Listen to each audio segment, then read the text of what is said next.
जिस नाम के पीछे का लग जाए ना, वहां सोना ही सोना होता है, ध्यान रखना। नहीं मालूम द्वारिका काय की थी? सोने की। लंका काय की थी? अमेरिका। सोने ही सोना, ध्यान रखना। जहां का लग गया वहां कंचन ही कंचन है। मान्यवर गया, देखा इतनी सुंदर द्वारिका, आंखें फटी की फटी। पूछा जाकर के राहगीरों से, हो भाई? बोले चल है। बोले नहीं, इतना बता दो द्वारिकाधीश कहां रहते हैं? अरे लोगों ने कहा पागल, गांव का गवारिया, द्वारिकाधीश कहां रहते हैं? सम्राटों के महल नहीं जानता तू? महल में रहता मेरा कन्हैया, जो गाय चराता था लकड़ी लेकर के, माखन चुराता था गोपियों से, वो महल में रहता है? बोले हाँ। बोले मुझे बता दो, सुबह से शाम हो गई, द्वारिकाधीश का घर बता दो मुझे। किसी ने कहा वो जो सोने का महल दिख रहा है ना, ये द्वारिकाधीश का महल है। आंखें चौंधी आ गई उसकी, द्वारिकाधीश इसमें रहते हैं। गया हारा सा। जब मित्र बहुत ज्यादा धनवान होता है ना, तो हीन भावनाएं मन में आती हैं। ये क्या पहचानेंगे मुझे? ये क्या जानेंगे मुझे? ये मुझसे बात करेंगे या नहीं करेंगे? द्वारिकाधीश का महल, द्वार पे गया, भैया द्वारिकाधीश से मिलाओ। लोगों ने चला, कहां द्वारिकाधीश?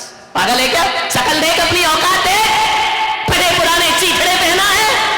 वो कह रहा द्वारिकाधीश से मिला दो, मेरा बाल सखा है। बोले पागल हो गया, पागल खाने में डालो इसको। द्वारिकाधीश और इसके मित्र, ये फटे हाल कंगाल भिखारी, पागल हो गया है। कृष्ण महल में थे, द्वारिकाधीश भोजन को बैठ रहे थे। रुक्मणी ने भोजन परोसा, सत्यभामा पंखा जल रही है।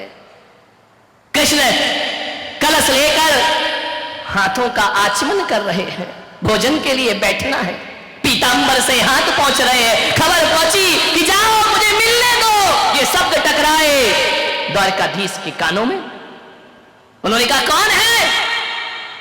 सेवक गए, महाराज कोई एक भिखारी आपके दर पे आया है। भिखारी इतना जिद क्यों कर रहा है? पता नहीं महाराज, दिमाग खराब है उसका। क्या नाम है? बोले नाम तो कुछ बताता नहीं। बोले क्यों? पूछ के आओ वो कौन है और कहां से आया है। सैनिक दूसरे दौड़े आए। बोले महाराज एक भिखारी है, आंखों में कीचड़ है, पैरों में पदत्राण नहीं है, कपड़े फटे हुए हैं, एक कंगाल है, मानसिक रूप से विक्षिप्त है, अपना नाम सुदामा बताता है। सुदामा मेरा मित्र। हाथों में कलश लिए थे, कलश फेंका कृष्ण ने। भागे, दौड़े दौड़े भागे द्वार की ओर, दरवाजे की ओर। अरे पागलों से वहां क्यों खड़ा कर रखा है? उसे भीतर लेकर आओ सम्मान के साथ। महाराज आप नहीं समझ रहे ये कौन है? अरे छोड़ो, कहते हैं नारायण। कृष्ण दौड़े दौड़े भागे, पीतांबर नीचे गिर गया। जाके देखा सुदामा खड़ा है। पगले देखा सुदामा ने पीतांबर वस्त्र धारण किए, मोर मुकुट धारण किए, नारायण श्री कृष्ण। राजसी के प्रासाद में द्वारिकाधीश नजरें झुका ली सुदामा ने। कृष्ण ने कहा मित्र तुम यहाँ कैसे खड़े, क्या हाल बना रखा है तूने? लिया कृष्ण ने और आलिंगन बद्ध कर लिया अपने मित्र का। मान्यवर शायद तुम्हारे रिश्तेदार भी वो प्यार नहीं दिखाएंगे जो प्यार एक दोस्त और मित्र से प्राप्त हुआ करता है। लपेट लिया आलिंगन में, संकुचित है सुदामा, क्या करे इतने बड़े सम्राट और मैं कहां का कंगाल भिखारी। हाथों का सहारा देकर कृष्ण ले गए। रुक्मणी ने देखा कौन है, इतने सम्मान से लेकर आ रहे हैं। ले जाकर के बिठाया ऊंचे आसन पर। रुक्मणी से कहा इसके पैर धो, देखो कैसे पैरों में बीमारी फट रही है, खून रिस रहा है। पागल कहीं का, पदत्राण भी नहीं पहनता है। कलश से पैर धोए, संकुचित है सुदामा। ऐसे भी कोई दोस्त होते हैं दुनिया में, ऐसे भी कोई मित्र होते हैं दुनिया में।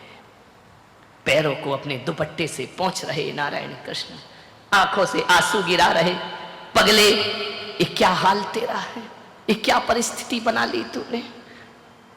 चल स्नान कर। स्नान कराया, गुलाब की पंखुड़ियों के जल से स्नान कराया, सुगंधित लेप लगाए। ये कैसा दीनहीन जीता है तू? कुछ नहीं बोला। अभी तक सुदामा एक शब्द भी नहीं बोला। प्रेम जहां मुखर होता है ना, तो शब्द मौन हो जाया करते हैं। कुछ नहीं बोल रहा। तू इतना लजाया सा क्यों है? तू इतना संकुचित क्यों है पागल? देखना, मित्र के घर इतने वर्षों के बाद तूने याद किया है मुझे। कहां था तू? कुछ नहीं बोला, मौन है। भोजन परोसा। कृष्ण ने कहा, शादी कर ली? सिर हिला दिया, हां। अरे मित्र दो ही, विवाह कर लिया और मुझे याद नहीं किया। एक बार तो मुझे खबर देता। मन ही मन कह रहा, तुम कहां सम्राट और मैं कहां कंगाल। क्या तुम मेरे महल में, मेरे झोपड़ी में, शादी में, विवाह में आते? अच्छा एक बात बता, भाभी कैसी है? तेरे जैसी बुद्धू है या थोड़ी समझदार है? मन ही मन कह रहा, यदि वो समझदार नहीं होती तो आज मैं तुम्हारे महल में आया नहीं होता। बोला कुछ नहीं। चल भोजन कर। बोल सुदामा, तू पहली बार आया है, भाभी ने क्या दिया है मेरे लिए? सम्राटों को एक भिखारी क्या देगी? हाथ से पकड़ लिया, कमर में बंधा हुआ था दुपट्टा। कृष्ण ने कहा, क्यों रे, हमसे चोरी करता है? हम चोरों के सरताज और तू हमसे चोरी कर रहा है? भूल गया कैसे माखन चुराया करते थे, कैसे मटकी फोड़ा करते थे, कैसे गोकुल में जीवन गुजारा करते थे? तू ही तो था ना जो खिड़की से मुझे अंदर करता था, जाओ कन्हैया माखन चुराओ। हम जैसे चोरों से चोरी कर रहा है, पागल कहीं का। हम चोरों के, बता क्या दिया भाभी ने? क्या दे?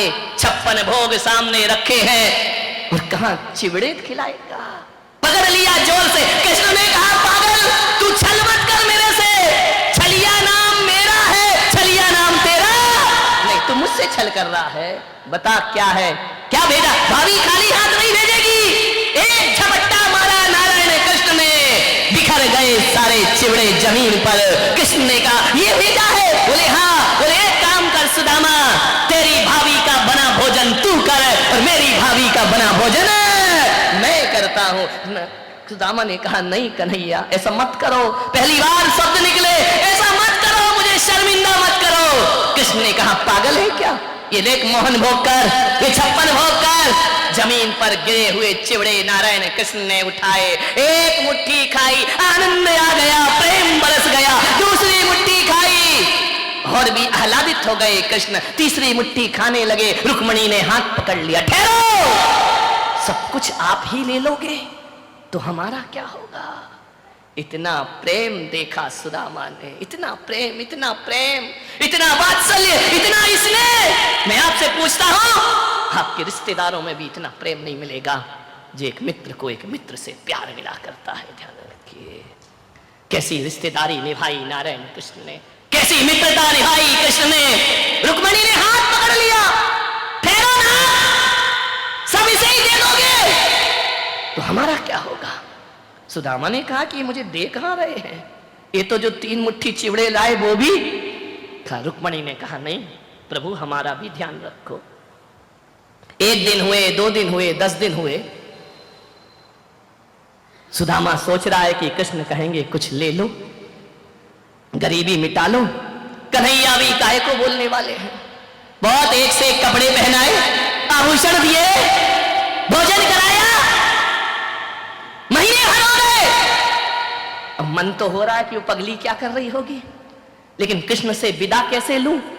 यदि मैं विदा हूंगा तो ये कुछ देने वाले और मांगना मेरे सुख। मैं मांगूंगा तो बिल्कुल नहीं इनसे, सम्राट से, स्वाभिमान से जीते थे सुदामा। एक दिन कृष्ण ने कहा, क्यों रे तू यहां मौज मस्ती कर रहा है महल में, भाभी की याद नहीं आती? रोज आती है, तो जाता क्यों नहीं? अकेली पड़ी है ना वो, जाता क्यों नहीं है? सुदामा ने कहा, जाऊं? बोली जाओ। जाऊं? अरे जाना भाई, कितनी बार पूछेगा, तू आज ही चला जा। सुदामा ने कहा, यार यूं तो बड़ी बड़ी बातें कर रहे थे, मेरा मित्र, मेरा बाल सखा, मेरे ये, और अब कह रहे हैं जा। तो बोले मैं जाऊं? कन्हैया समझ गया कि जाऊं जाऊं जाऊं जाऊं बार बार क्यों बोला जा रहा है, कि जैसा आया वैसे ही जाऊं। बोले पागल जा। फिर मुड़ मुड़ के देखता दरवाजे से। शायद अब द्वारिकाधीश बोल रहे कि तू ये ले ले, अपनी गरीबी मिटा दे। मैं जाऊं क्या? अरे तू जाता क्यों नहीं है? चल तुझे दरवाजे तक छोड़ के आता हूं। जैसे ही गए दरवाजे पे छोड़ा, बड़े नाटक कर रहे थे, आंसू बहा रहे थे, पैर में खून रिस रहा है तो दुपट्टे से पोंछ रहे थे। जाते समय एक रथ से छुड़वा देते, पैदल जाऊंगा उतनी दूर।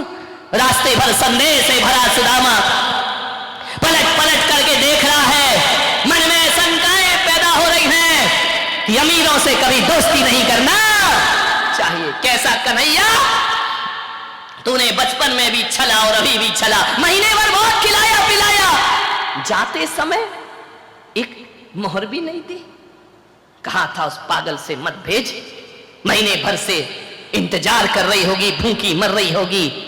मन में ऊहा पोह लेकर जा रहा है, चलते गया चलते गया चलते गया, पैदल गया, कोई गाड़ी नहीं, कोई वाहन नहीं। जैसे ही पहुंचा द्वारिका में, क्या देखता है, द्वारिका से जैसे ही पहुंचा अपने झोपड़ी के पास बड़े बड़े महल खड़े हुए।